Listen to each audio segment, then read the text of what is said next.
Hello. तो equation number 3 और इसके डेरिवेशंस दोनों मेथड से, कौन कौन से? Graphical method plus calculus method. हम लोग इस वीडियो में यही करने वाले हैं, ठीक है। जैसे कि पहले दो डेरिवेशंस में मैंने कराया, सेम डायग्राम है। क्या है भाई, यहां से ऑब्जेक्ट स्टार्ट हो रहा है तो u, यहां पे खत्म हो रहा है, दैट इज फाइनल वेलोसिटी। इतना टाइम ले रहा है, ये क्या हो गया, टाइम आपका t हो गया। और ये कैसा है, तो वेलोसिटी टाइम ग्राफ है। नेक्स्ट, जो हमने सेकंड डेरिवेशंस का फर्स्ट पॉइंट लिखा था वो यहां पे भी वैलिड रहेगा। क्या? स्लोप के अंदर का एरिया जो रहता है वो किसके इक्वल रहता है? डिस्प्लेसमेंट के इक्वल रहता है, ठीक है। तो चलो सबसे पहले हम लोग ग्राफिकल मेथड को करते हैं।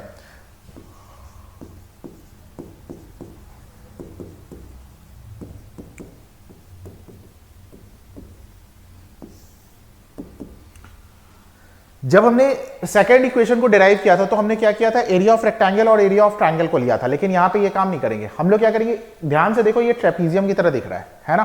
तो हम लोग डिस्प्लेसमेंट इक्वल टू क्या लिखेंगे, स्लोप के अंदर का तो एरिया लिखेंगे, लेकिन पिछली बार जैसे दो बार पार्ट में डिवाइड किया था, कौन कौन सा किया था? हमने किया था रेक्टेंगल और ट्राइंगल में, लेकिन इस बार नहीं करेंगे। कैसे करेंगे, एरिया ऑफ ट्रेपीजियम। तो एरिया ऑफ ट्रेपीजियम का फॉर्मूला क्या होता है, सब कुछ यहां पर डिस्कस कर लेते हैं, देखते हैं। देखो, S is equal to area under the slope DC, जो कि इक्वल है एरिया ऑफ ट्रेपीजियम OACD।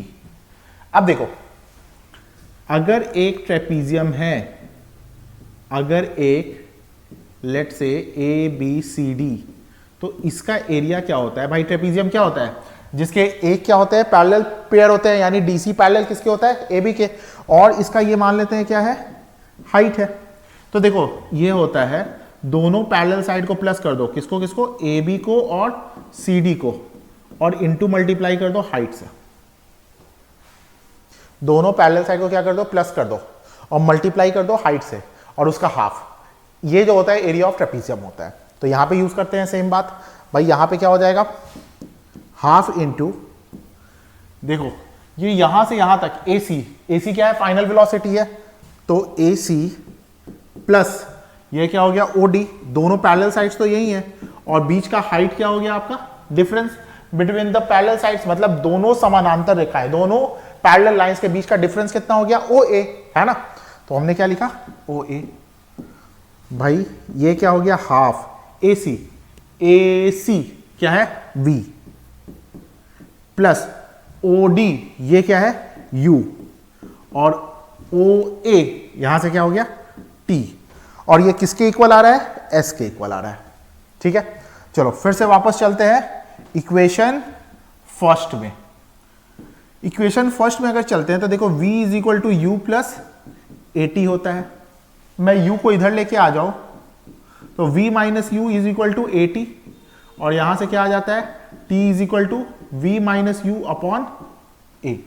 बहुत ही सिंपल सा बात है। ये फर्स्ट इक्वेशन है, U को इधर लेके आ गया तो माइनस हो गया, और A को नीचे लेके आ गया तो डिवाइड में चला गया।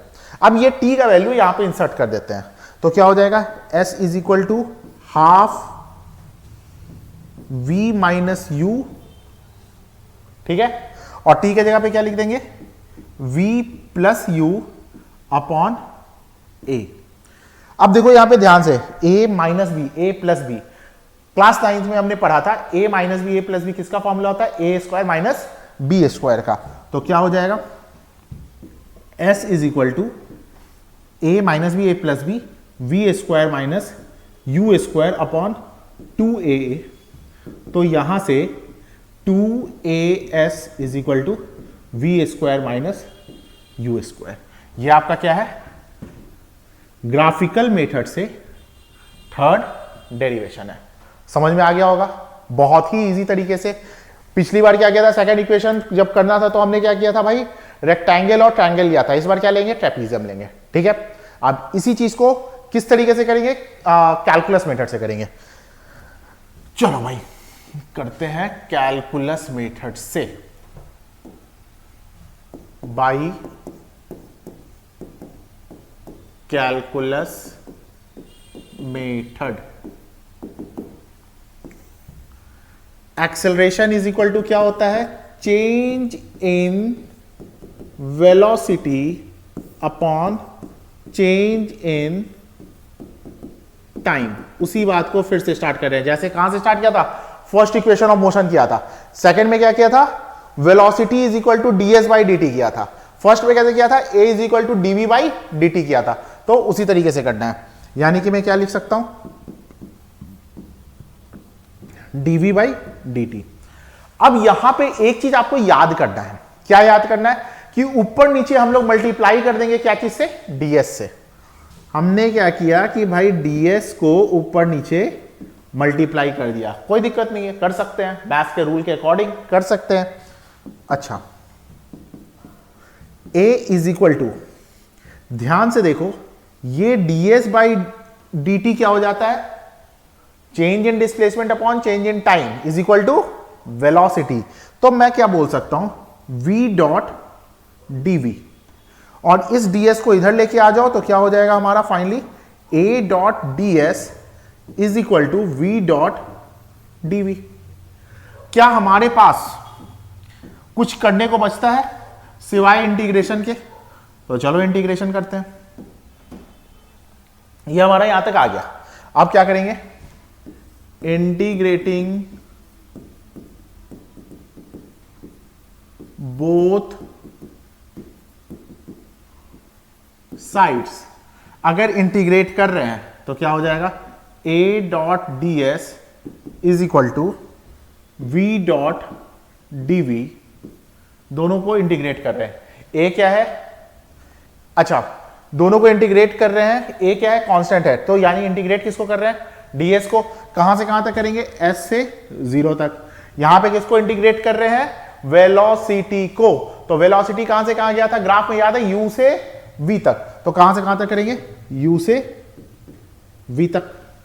समझ रहे हो बात को, चलो आगे देखो, a को बाहर लेके आए और ये क्या हो जाएगा, ds s से 0 गया इक्वल टू, ये क्या हो गया, v से u जाएगा और v डॉट dv है।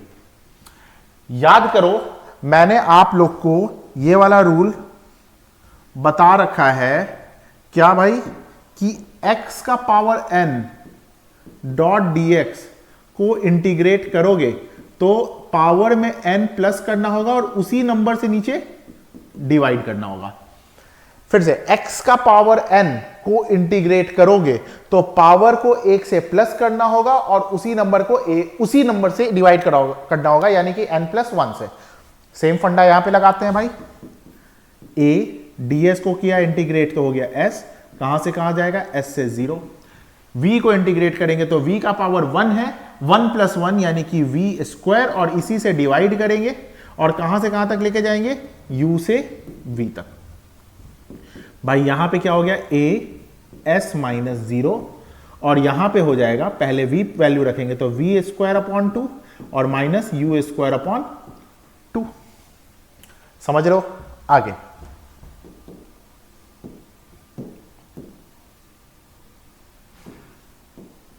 यहां पे आपका क्या आ गया, as, ये क्या हो जाएगा, एलसीएम लेंगे 2, तो ये बन जाएगा v square minus u square. इस 2s को इधर लेके आ जाओ तो 2as is equal to v square minus u square. ये आपका third equation of motion derive हो गया। समझ रहे हो, कोई भी दिक्कत नहीं है। मैंने अभी तक तीनों इक्वेशन को ग्राफिकल मेथड और कैलकुलस मेथड उससे डिराइव कर दिया है। ठीक है, आपका काम क्या है, वीडियो को देखो, मेमोराइज करो और एक बार लिख कर देखो। वैसे तो समझ में आ गया होगा, फिर भी एक बार मेमोराइज कर लेना और लिख कर देखो। सही है तो अच्छी बात है, नहीं तो एक बार और वीडियो देख लो। ठीक है, जो मैं आपका हेल्प कर सकता हूं वो मैं अपने एंड से कर रहा हूं। इसके बाद अभी और भी डेरिवेशंस चलते रहेंगे, लगभग अभी तो 30 के लगभग में डेरिवेशंस बचे हुए हैं, तो एक के बाद एक वीडियो को देखते जाओ, डेरिवेशंस याद करते जाओ। ठीक है, इस वीडियो के लिए थैंक यू।